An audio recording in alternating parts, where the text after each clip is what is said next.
Shalom Akim, Kah Halalim La, Yahawah Shem Yahshua Bashir Hakwadash, double honors to the greatest of the apostles. I thought they shall for strength in order to make this video as well. It's the brother Ratazar Rakha Halawaya. Ratazar meaning willing or will in terms of Yahweh's will. So willing, Rakha meaning spirit, and Halawaya meaning praise Yahawah. And Kah Halalim La, Kal means all, Halalim is praises.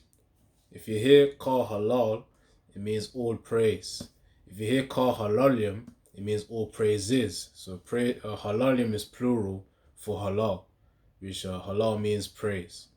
And then Kah Halalim La, meaning all praises to. And then Yahawah, Bahashem Yahawashi, Yahawah being the true name of the Most High, meaning He is, or He exists, or He is to be. And Ba Hashem means in the name. So Ba means in, Ha means the, and then Sham, Sham, Sham means name. In the scriptures you will see Shem, but the thing is Shem isn't the real way it's spelled, it's Sham. Yahawah Ba Hashem Yahawashi, which means Yahawah in the name of Yahawashi, because through Yahawashi, that's how we get to Yahawah, because He's the mediator. But going to the point of this video though, it's based on whether we fear Yahawah Yahawashi. It's based on the fear of Yahawah Yahawashi versus the fear of Esau Edom. Because at the end of the day, when that MOTB comes, Mark of the Beast, for new bros that may be here, when that then arrives, which is the microchip implant, by the way, Revelation 13 verse 16 to 18, when that MOTB then comes, the thing is that people will be on the fence whether, okay, did they fear Yahawah and Yahawashi, or did they fear Esau Edom? And I'm not talking about the fear of so-called flipping Jesus Christ and the idols, because those idols aren't going to save you in that day. It's not going to save the Christians in that day anyways. Only those who worship Yahawah Shem Yahshua in truth are going to be kept from that hour of temptation. I think that's in Revelation 13 somewhere as well. I think verse 9 or 10. They're being kept from the hour of temptation. But in that day, there will be a decision maker for those of us who fear Yahawah Yahawashi. We have, obviously, as we pray day by day as well, that we reject Him, man. The reason why we pray as well, because it's not of our power, it's not of our will, but really it's by the will of Yahawah Shem Yahshua that whether we take or not. But the point is, we've got to meditate positively and obviously imagine actually rejecting it, man. Though the point is that we have to pray with humility that Yahawah Shem Yahshua preserves us in that time to come, man, and have faith that He will preserve us as we do these works. Kind of like a transaction thing. Obviously, it's a reasonable service. It's not as if it's the best thing of which is can be submitted to Yahawah and Yahawashi, but it's acceptable. That's the thing. So that's what we've got to do, man. Perform our reasonable service to the scriptures and teaching and preaching. So, it's going to be those two things, man. Do you fear Yahawah or Yahawashi? Yahawah, Yahawashi, which means Wa means and. So Yahawah Wa Yahawashi, Yahawah and Yahawashi. Do you fear them, or do you fear Esau Edom? Those who fear Esau Edom, they're going to take the mark of the beast. And those who fear Yahawah Yahawashi, they will reject the mark of the beast. And of course, will keep enduring to the end, man. And they will be the ones performing miracles in that time, that spiritual power. The greater works that Yahawashi said we'll do. Proverbs, that's what I was going to get.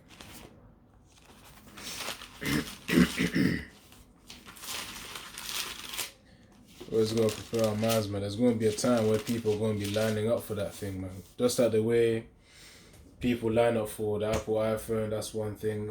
And also during 2020 or 21 or 22, people also lining up to take the thing, man. Just by me doing that, you should know what I'm talking about. But the juice, that's the nickname for it. The juice within the syringe. But obviously you got to use smarts when you're talking too. So yeah, man. But anyways, during that time, people are lining up to take it, man. So the same way people are going to be lining up to take that mark as well, man, to put a chip in their hand. And then after that, that's when they'll feel the deadening of their soul. Anyways, but on a serious note, though, it's not gonna be a feeling that a person would want to have, man. You're gonna be dead weight at that point. As I remember again, Ozdar said, named the video, all bets are off if you take the mark, man. That thing's obviously still there in my mind because that's it. That's literally it. Take it and then you're done for. You gotta be burnt up, man. That's the thing. Especially if you're in America. It's because America's gonna be predominantly the one to be struck with missiles, man. A whole bunch of them. Anyways, let me get this precept out. Do you fear Yahawah and Yahawashi, or do you fear Esau, Edom? And of course, whomever you fear more, you'd be willing to make more sacrifices on the opposite side. So, for example, if you fear Yahawah, Yahawashi, you'll be able to sacrifice the things of the world more. But if you fear Esau, Edom, then you'll be sacrificing the truth. That's the thing. So, there's that. What's the thing? There's that perspective on it. Okay, so Proverbs 1:7, the fear of the Lord Yahawah, Ba'ashem Yahusha, is the beginning of knowledge, but fools despise wisdom and instruction. So fundamentally, before the beginning, it says in the beginning of knowledge. It says the fear of the Lord Yahawah Ba'ashem Yahusha is the beginning of knowledge, but fools despise wisdom and instruction. So of course, really, just by fearing Yahawah Yahawashi, it's really, in order to fear Yahawah Yahawashi, you'll be more obedient unto them. That's the thing. That's one way of also showing fear to Yahawah Yahawashi. Just like the way a child of whom listens to his parents, for example, they show a level of fear as well if they're obedient unto them, because they know that if they then disobey, there's going to be a consequence and there's going to be some chastisement, meaning, it could be a beating or it could be telling off or something.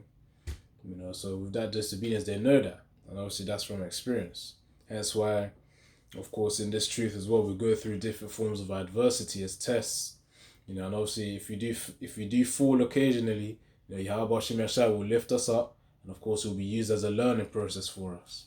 That's initially what it's for. That's why they say adversity helps someone to grow. That's how we're supposed to grow, through going through hardship, challenges, to learn from and improve and then get stronger. So all that is also helping to prepare our minds, strengthening our wills, and also strengthening our spirits, and which is all Yahawah Yahawashi, strengthening our spirits in order to reject that mark as well, man. So Proverbs 1:7, the fear of the Lord is the beginning of knowledge, but fools despise wisdom and instruction. So of course, wisdom and instruction as well. Instruction really being as guidance, and wisdom, of course, being as really, if you research the definition, it's all about experience, knowledge, and of course, the ability to make good decisions. That's really what wisdom encapsulates there, man. So really, in order to have that fundamental wisdom and instruction, you gotta have the fear of Yahawah Yahawashi. That's the fundamental key feature. In order to attain wisdom and instruction, so good guidance, and of course the ability to make good decisions, which is what wisdom has for an outcome, which wisdom is needed for that outcome. We gotta have the fear of Yahawah Yahawashi. That's the point. And of course, when you have the fear of Yahawah Yahawashi, you think to yourself. Let's give a simple example. You think to yourself, okay, if you have like a earthly family gathering, then they're eating their pork and bacon and ham and detestable meats, crab and all that. Which I think if you go to like Exodus 20, or if you just search like detestable meats or something like that in the scriptures, then you'll find it. But I think it's like Exodus 20 if I recall correctly. But yeah, Exodus 20, probably Leviticus as well. But yeah, that's one about detestable meat. But let me get to the point though. Let's say there was a family gathering and then they're eating ham and crab and all that. In your mind, because you got the fear of Yahawah Yahawashi, that if you go and eat that shit, that nonsense, which is disobedience against Yahawah and Yahawashi, you're going to get judgment, either that very day or, eventually, man. That's the thing. It's going to come back to you, what the world calls karma, which really karma is just Yahweh's judgment, man. The Most High's judgment. That's what karma is. Really, which it's dependent on his will. Really, that's the thing. What you may think is evil in the eyes of the world is actually righteousness in the eyes of Yahawashi. There's multiple topics that we can get into that, but that's something else. But the point is, because of the fear of Yahawashi, you then say, all right, no, I cannot, and I won't eat the crab. I won't eat the ham. They're gonna eat it, and then you're gonna stay on your own, innit? And then let them eat their shit, and then you go eat something that's clean. Chicken and whatever's available that's a clean meat. So that's an example of fearing Yahawah and Yahawashi, man. That's an example right there. So, and part of that fear as well is also increasing in knowledge as well. That's the thing. It says the fear of the Lord is the beginning of knowledge, but fools despise wisdom and instruction. So of course it's the beginning of knowledge, the fear of Yahawashi. That's the fundamental you need. And of course, as you increase in studying the scriptures as well, reading the books, getting familiar with it, and not just that, also watching the apostles Tahar, Gabar, Aram Lab, and Apostle Raha as well, being our main teachers of Israel. The thing is from GMS that I'm talking about. From there, you then increase in learning, man. Watching the breakdowns, they'll then help you to gain more understanding. Of course, when they make certain videos as well, on certain topics of the world, it may be based on maybe another Israelite camp like IUIC, and you start to learn from these things, and then you then start to increase in wisdom of knowing what not to do. That's also part of wisdom too, and knowledge. Right, so that's Proverbs 1, and let me get verse 26 as well. This is Proverbs 1 and verse 26. I also will laugh at your calamity, and I will... Wait, hold on. Is it 26 or... Actually, no, I'll read verse 26 and 27. Proverbs 1 and 26. I also will laugh at your calamity. I will mock when your fear cometh. When your fear cometh as desolation, and your destruction cometh as a whirlwind, when distress and anguish cometh upon you, then shall they call upon me, but I will not answer. They shall seek me early, but they shall not find me. For that they hated knowledge and did not choose the fear of the Lord Yahawah. Ba'ashem Yahawashi. See? Thing is, for those who don't fear Yahawashi, they're going to be destroyed, and they're going to be going through hardship, adversity. In that time. Right now, we're going through our adversity, mental, physical, it may be financial as well, and some other aspects as well of adversity that you got to go through, or affliction, or some form of suffering. But the thing is, it's going to be flipped, where during Jacob's trouble, there's going to be, during Jacob's trouble, where it gets flipped, those of us who have been suffering, in this world right now, because, when you got the fear of Yahawashi, there's a way of which your thinking changes when you leave the world. And I'm talking about mentally here, because obviously physically we're still in the world and we still use it. The scriptures say, use the world, don't be as abusers. So, but the point is, as we're here, as we've departed mentally from the world, the thing is, our way of thinking changes as we also study the scriptures and we ingrain it within our minds, which means the way we think, the way we behave changes. That's all part of being a new man. So, really, again, going back to the point, it says, you see verse 29. Proverbs 1 and 29, for that they hated knowledge and did not choose the fear of the Lord Yahawashi. So, those who hate the knowledge, and that ain't talking about, the knowledge of the world. This is talking about the knowledge of scripture, the knowledge of the truth of the scriptures, which means the proper breakdown. This is why we got to watch our apostles in order to get that understanding as well. So, it says, for that they hated knowledge and did not choose the fear of the Lord, that with none of my reproof, they despise all my reproof. Reproof referring to correction. None of my counsel, and they despise all of my reproof. All my reproof. Well, the point is, when Yahawashi then corrects us, we should listen. We have to listen, and then, of course, take action towards correcting ourselves. When I say correcting, really just changing our behaviors. which at the end of the day is the Most High's will, whether a certain spirit changes or not. That's why we've got to pray to remain humble and then to keep enduring. Yeah, so that's Proverbs 1:7 and 1:29. Point being there, we have to fear Yahawah, Yahawashi, because that's really the beginning of, having that wisdom when navigating this world, navigating in this truth as well. So that's Proverbs 1, verse 7 to actually not 7 to, it's verse 7 and verse 29. And so that was Proverbs. Which ones I'm gonna get next? Could get Mark 7 and 7. Actually, Isaiah chapter 1. Remember, man, it'll be your decisions. Like, what master do you fear? Obviously, Esau's only a temporary master because his kingdom is destined to fall anyways. I'm going to get into that as well. But focusing on the fact of fearing Yahawah and Yahawashi, this is an example of Israel not fearing Yahawah and Yahawashi. Or rather, it's like a clarification that Israel doesn't fear Yahawah and Yahawashi. But anyways, let me read this. Isaiah 1, verse 3.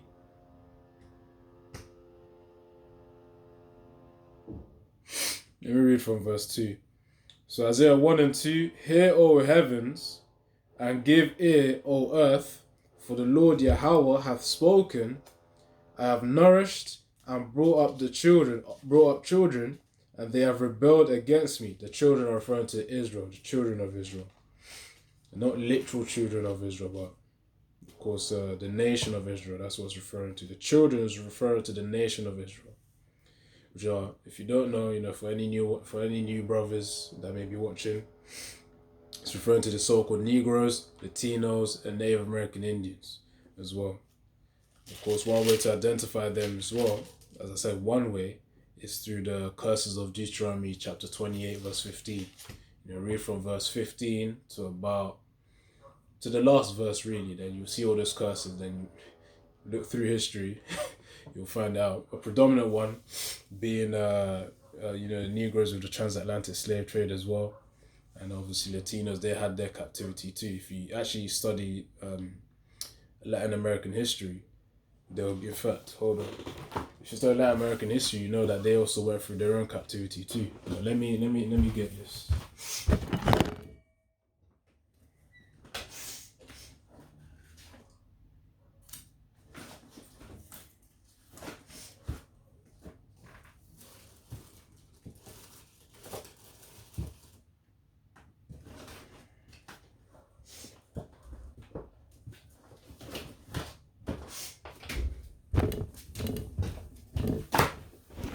So lucky, I should have probably just paused it.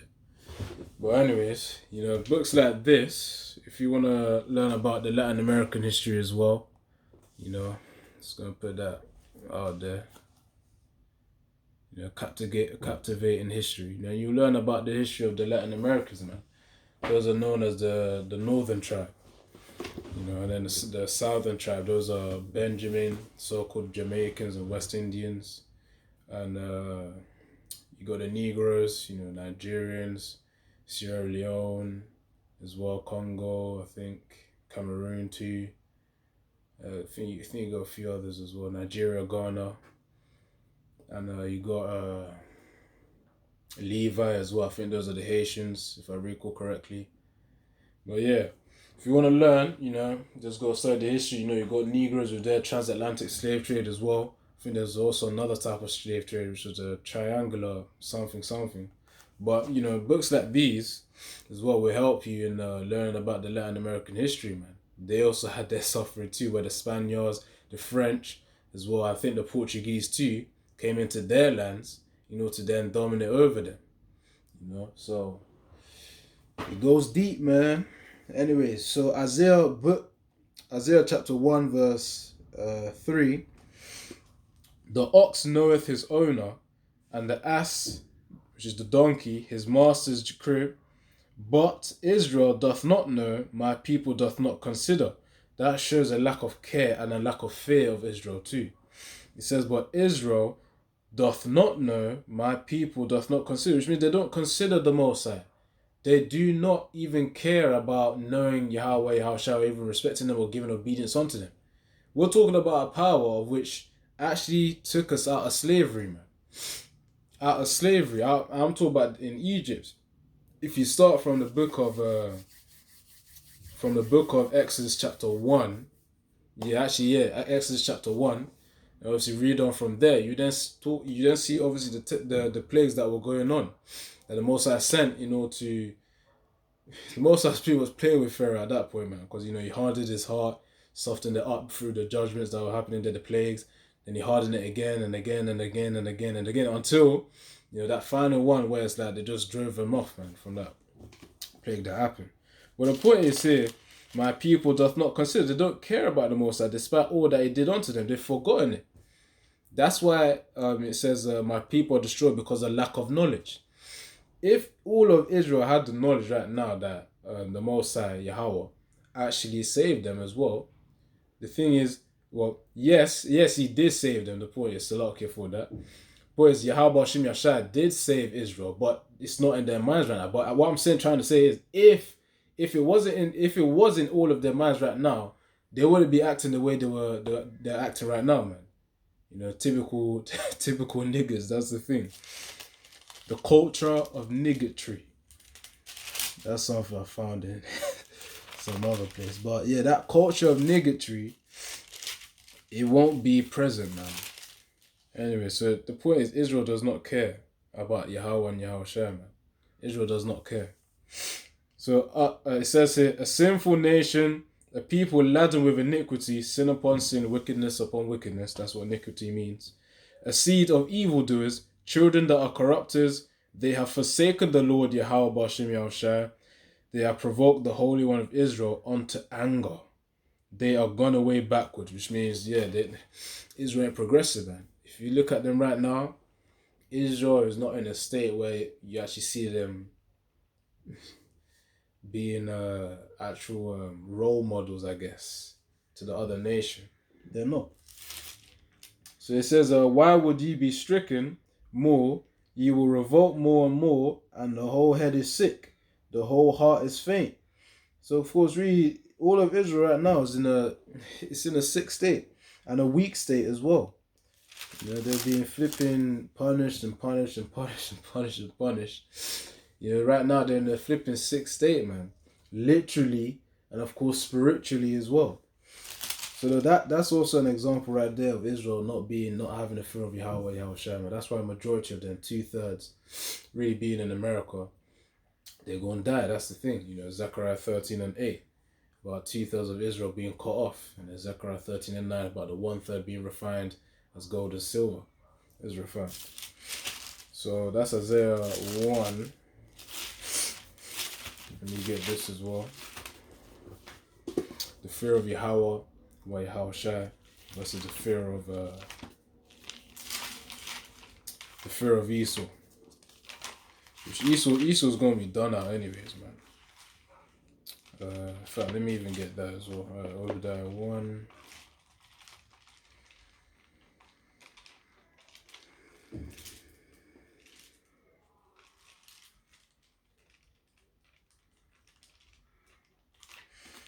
Alright.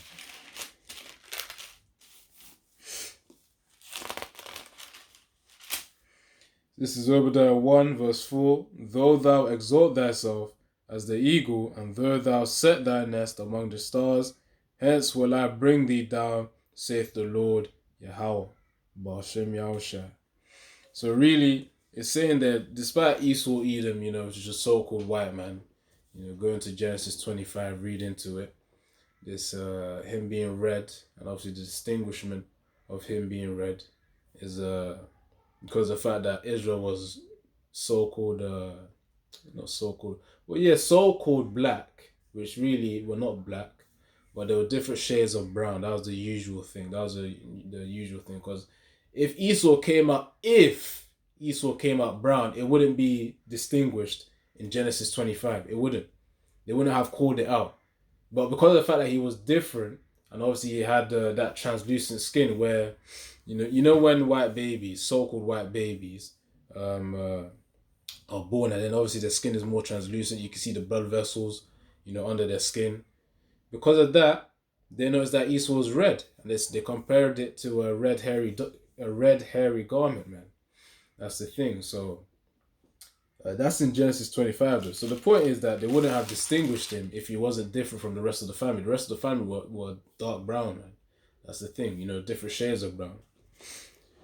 And that's Israel right there, different shades of brown, as well as the other nations too.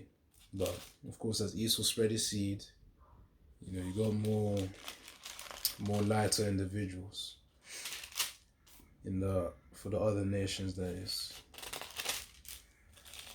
But yeah, as I said, Israel is really many shades of brown. But let me actually let me focus on Esau Edom right now. So Obadiah 1 and 4, though thou exalt thyself as the eagle, and though thou set thy nest among the stars, thence will I bring thee down, saith the Lord Yahawashi. So of course, despite Esau Edom actually being in this state of power, him being the one who controls the economy, he owns the banks. You already know. For us in the UK, we've got King Charles face in some of the notes right now, man. I think the £50 note, it's in what do they call it? What do they call it when money flows in the system? I forgot the term, man, but I know it's in my head. But anyways, it's on a £50 note right now. Previous one was Queen Elizabeth as well. She's passed away now. But the point being that Yahawashi will put down their system, man. It says, and thou set thy nest among the stars. That can also be seen as the space stations too, which they put in the heavens right now, referring to the sky and the lower orbit of space. Before the ozone layer, because they can't really get past that. It says, thence will I bring thee down, as saith the Lord Yahawah. And let me read verse 8 as well. So, Obadiah 1 and 8, shall I not in that day, saith the Lord, even destroy the wise men out of Edom, and understanding out of the mount of Esau? So, of course, the point is, all the systems and everything Esau's created will be destroyed. Esau Edom being the one looked up at, as the one who has all the wisdom and whatnot, is going to be destroyed. It's going to be cleared up. All that will be removed. It says, an understanding out of the mouth of Esau. Let me read it again. Obadiah 1 and 8. Shall I not in that day, saith the Lord Yahawashi, even destroy the wise men out of Edom, and understanding out of the mounts of Esau. Mount meaning like the rulership. When you see mountains, in the scripture used as a metaphor, it's typically referring to rulership, a power hierarchy or a power structure. That's the thing. So the point is, the Most High will destroy Esau Edom, which is a so-called white man. He will destroy. Alright, so that's Obadiah. Let me get Esau Edom. So the point is, his power structure is going to be destroyed. That's his destiny. So then, even with that reasoning alone, it's like, why then should we fear Esau if he's going to be destined to be destroyed? The only reason why people would fear is just because they haven't, strengthened their faith and fear.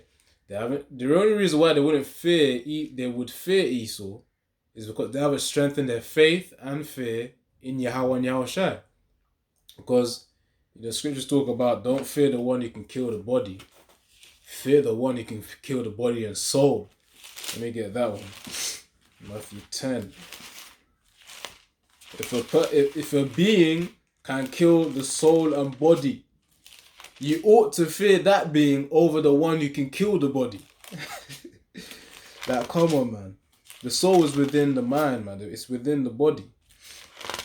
If a being can do that, damn, you got to re-reason everything, man. That who do you fear out here? Esau, or the being of whom can actually take away and delete your soul? But anyways, that being is Yahawah, ultimately. So, let's see.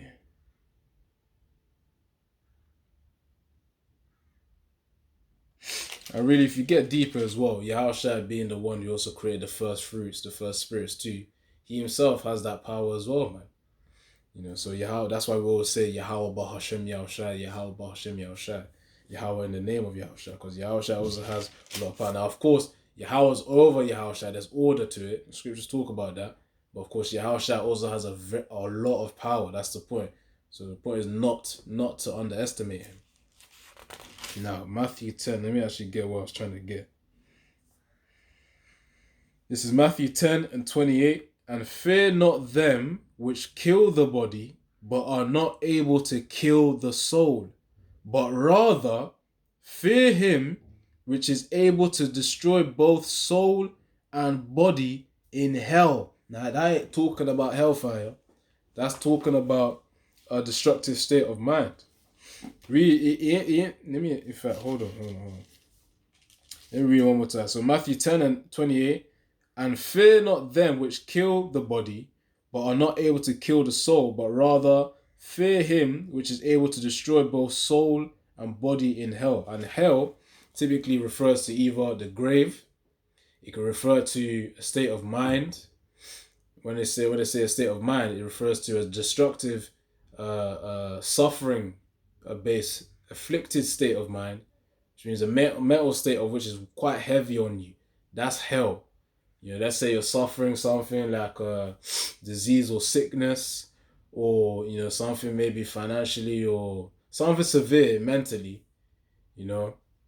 or even physically or flipping in all other ways, psychological, whatever. The thing is, that's the state of hell. That's the state of hell. That's what it refers to. It's not talking about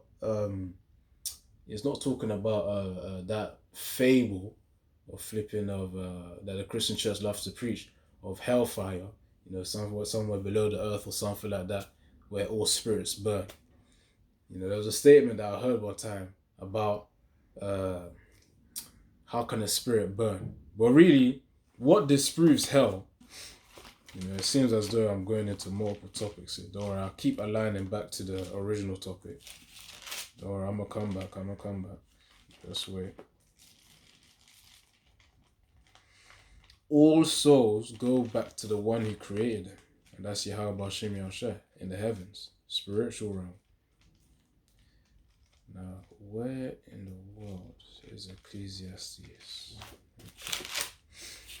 So Ecclesiastes,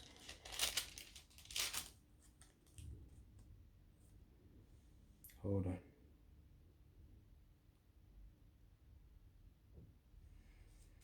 Oh, wait. Right, this is what happens. This is like a simple precept that disproves hell as well. This is Ecclesiastes 12 verse 7. Ecclesiastes 12 and 7. Then shall the dust return to the earth as it was, and the spirit shall return unto the Most High God, Yahawah, who gave it. So the point is, then shall the dust return to the earth as it was. The dust is referring to the flesh. Go back to Genesis, then you get some understanding on that. It's referring to the flesh, the body.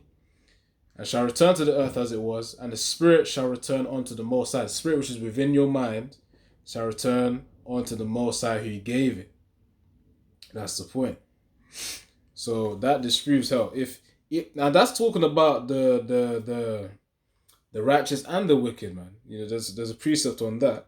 Yara to zone in the future, I'm gonna bring it out because right now it's not in my mind, but I know what's in my mind. But you know when you got it in your mind, but you can't really remember it for the moment. But the point is that all spirits on earth right now, when I say all spirits in physical vessels right now, if they die, their bodies, referred to as dust here, metaphorically as dust, will return to the earth, man. That's why you bury the body in one of those coffins. Then you put it, in the ground, man. You bury it, and that's the body there. Then it's gonna decay and flipping be, demolished by the earth and maggots and whatnot. decayed. So that's what happens to the body. The dust return to the earth as it was, and the spirit shall return unto the Most High who gave it. So the spirit goes up to the spiritual realm, to the fourth dimension, which is another way of calling it. And then, they'll be in front of Yahawah and Yahawashi, man. That's the point. They'll be in the spiritual realm. So that disputes hell, man. So wherever the Christian church teaches about hell being flipping, any wicked soul goes to hell. No. Even the wicked, there's a scripture on that. Yahawashi, I'm going to make a video on it eventually. I'll just go and find it, and then, Yahawashi, I'm going to get it. Yahawashi, meaning Yahawah willing. So Yahweh's will.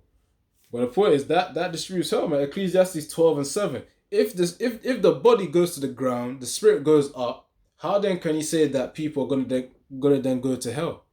So whenever you see in the scriptures about hell, whether Old Testament, New Testament, as I said, it either refers to the grave, depending on the context, or refers to a destructive state of mind.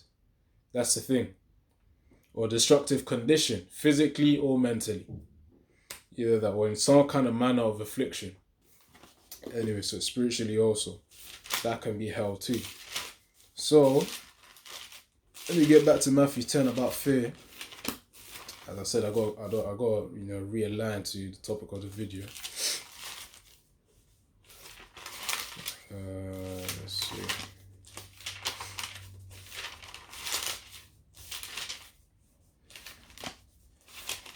Fear the one who can kill both the soul and the body. So Matthew 10:28. For Matthew 10:28, and fear not them which kill the body. Esau, Edom will be doing his killings eventually for those of whom don't want to take the mark as well. Those who are gonna be seen as those who are perceived to commit treason against Esau, Edom, which is really just being against their system. That's what treason is. They're going to be killed. That's the point. Or either that, or you're going to be in prison. Revelation 2:10, or 2:9, or Revelation 3, verse 10 or verse 9.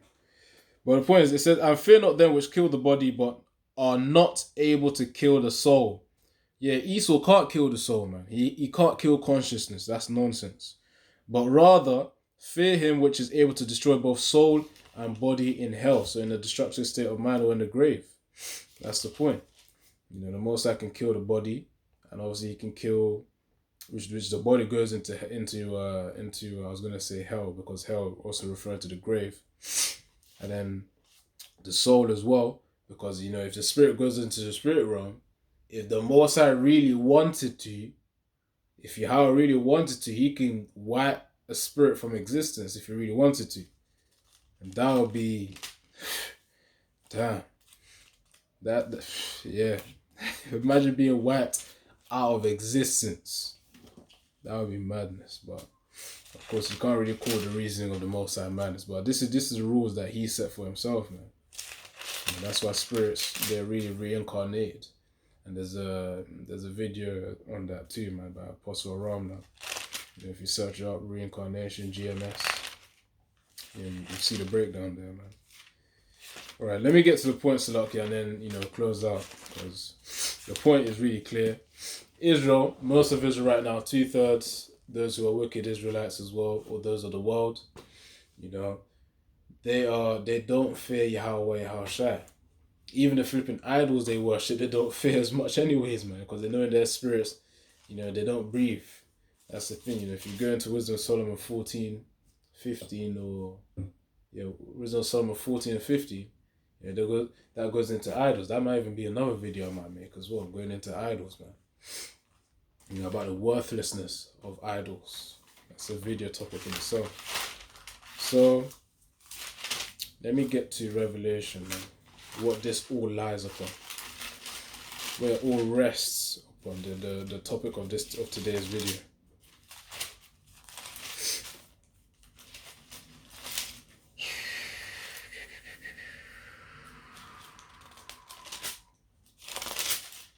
Right, Revelation.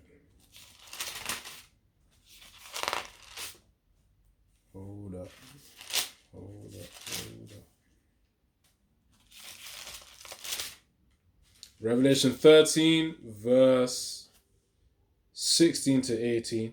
And he causeth all, both small and great, that he is talking about really, the Edomites, the elite Edomites, the system. And he causeth all, both small and great, rich and poor, free and bond, to receive a mark in their right hand or in their foreheads, in their right. Now, in that day, it's going to be left all right. Predominantly most of the world is really right-handed, so it makes sense for the scriptures to say the right hand, but it doesn't mean everyone is going to receive in the right hand. It means right hand or left. That's the thing. It's just predominantly most of the earth is right-handed. Right, so he causeth all, both small and great, rich and poor, free and bond, to receive a mark in their right hand or in their foreheads. Remember, Neuralink chip, that's for the forehead, not literally forehead, but referring to the whole head, really. The Neuralink chip will be in the head. That's the thing. Go watch some clips on it on YouTube. You'll see Elon Musk is he's making progress, man. I think there's like 3 or 4 participants right now. Yeah. Let me see this. I've got a minor cold here. Not even a cold, it's hay fever. Something in the UK. Not in the UK, but pollen. Hay fever, pollen. Anyways, let me get to the point.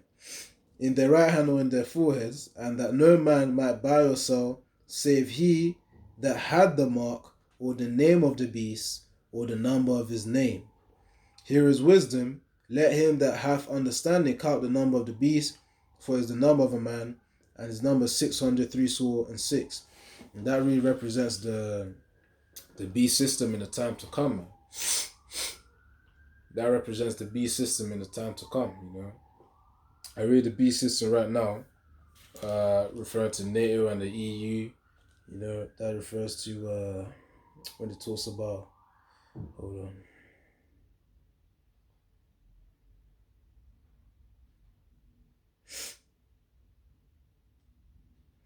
Yeah, when it talks about the image of the beast or the name of the beast, EU, NATO, that's really the system.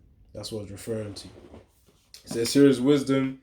Let him that hath understanding count the number of the beast, for it is the number of a man, and his number is 636. And of course,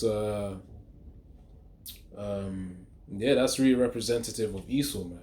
6 representing man as well.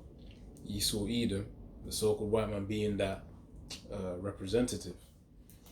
636 means 666, in other words. Go to the New Living Translation, because I'm reading the KJV, King James Version. Go to the New Living Translation and it will make it clearer for you. Things of which you don't understand, you can go into other scripture versions like New International Versions or New Living Translation, to get like a more cleaner or more understanding meaning of it. So those who fear Yahawah Yahawashi will take the mark of the beast, the microchip implant. I'm going to say it down right so that you brothers understand. There's nicknames for it. MOTB. Haragma, because that's I think that's Greek. Harax is probably the root of haragma. And that's referring to an engraving within the skin. When you engrave something, it's within the skin, man. Just imagine it. Imagine that engraving a sculpture. You're digging into it. So that's the Revelation. For those who do take it, though, this is what's going to happen to them. Hold on. Revelation 16, verse 2. And the first, let me read from verse 1. Revelation 16, verse 1 to 2. And I heard a great voice out of the temple saying to the 7 angels, go your ways and pour out the vials of the wrath of the Most High upon the earth. And the first went and poured out his vial upon the earth, and there fell a noisome and grievous sore upon men which had made the mark of the beast, which had the mark of the beast, Salakia, and upon them which worshipped his image. So obviously they were part of the system, and also they took the mark of the beast as well. That's the thing, which really will be predominant when the actual mark of the beast is being used in that time to come. So Hold on. So that's what's going to happen to this. It says, noisome, and there fell a noisome and grievous sore upon the men, which had the mark of the beast. So it means, noisome and grievous is referring to something that's smelly and painful. So of course, just know in that time to come, for those of us in the city, those who took the mark of the beast, you're going to know anyways, because eventually there's going to be this unique smell, and obviously they're going to be in a painful state as well when that vial is poured, man. That's the thing. People are going to be having that unique smell. That's when. In fact, let me search the definition of noisome and grievous, man, just so that for edification's sake. Because I know either one of those words refers to either smelly or painful. I think grievous refers to something painful. Let me search the definition.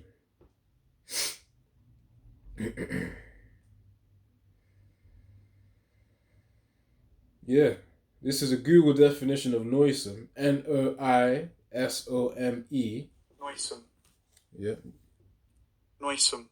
So that's how you say it. You say it. Noisome, having an extremely offensive smell, very disagreeable or unpleasant. So really, again, man, it's going to be clear, in that time who took the mark of the beast, because there will be a distinct smell, which will be irritable. I mean, it will be I don't know if it's irritable or basically unpleasant, to inhale, man. Kind of like cigarettes. Now, I'm not saying it's going to smell like cigarettes. I'm just comparing it to the fact that cigarettes are unpleasant to inhale, and then, you got those who took the mark of the beast, they're going to have that offensive smell, because it says a noisome and grievous sore. Grievous is talking about something painful, so they're going to be going through that pain, man, from taking that mark in their hand, their arm, and in their head. So that's going to be the result right there, man. That's going to be the result right there. That's going to be the result right there for those who took the mark of the beast. So it always comes down to, who do you fear? Yahawah? Do you fear Yahawah, Yahawashi, or do you fear Esau, Edom? That's the point. Which one do you fear, man? But yeah, that's really the point of the video, man. Because of course, if you fear Yahawah, Yahawashi, we do things of which will be pleasant unto them. Of course, if you fear Esau, Edom, then the thing is, again, as I said in the beginning, man, you then start to sacrifice the truth. You then start to sacrifice your obedience on Yahawah, Yahawashi, which is not to be so. This world eventually is gonna fall. So it's a vain thing to sacrifice to Esau, Edom, man. He's just a man of whom will be demolished. Obadiah 1:4, Obadiah 1:8 talks about that. You can get into, I think, it's in Jeremiah 47, and Isaiah 49. You talk about the demolishment of Esau, Edom. But yeah, I'm gonna close out. Shalom. Double all Instagrams from the apostles.